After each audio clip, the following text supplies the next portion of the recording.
Hi guys, welcome to my channel. So hari ni kita nak unboxing barang dari Shopee.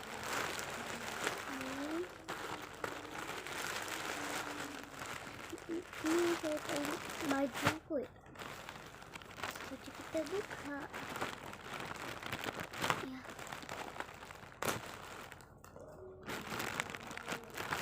Nak buka. Jadi kita buka dah.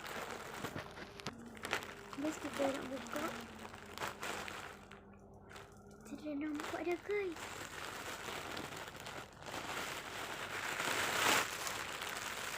Wow, ini dia guys.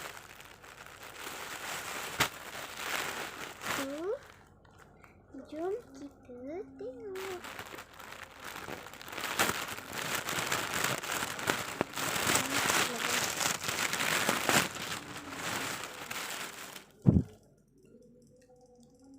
Ni size S.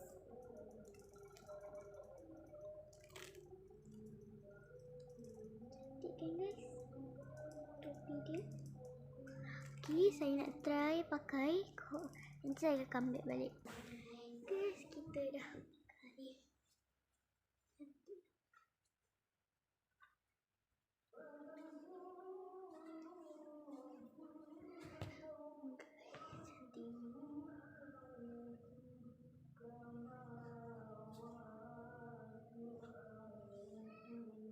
Boleh tarik.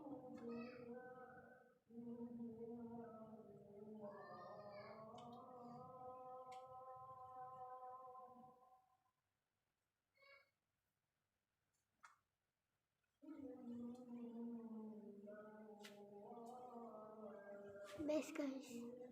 Korang jangan lupa beli.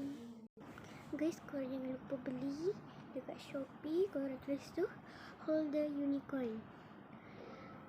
Kalau korang tak nak beli pun tak apa. Dia cantik guys. Kain dia soft. Bau baru lagi guys. Tapi saya dah pakai. Korang tengok.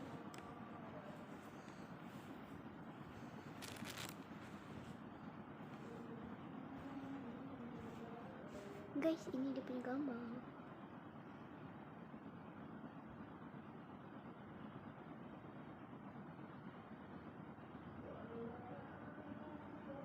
Dia ada topi.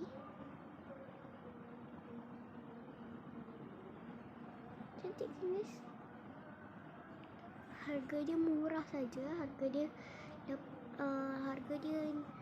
RM16 sekali dengan pos RM17. RM17 Ni sampah ni saya akan buang. Dah habis saya akan buang.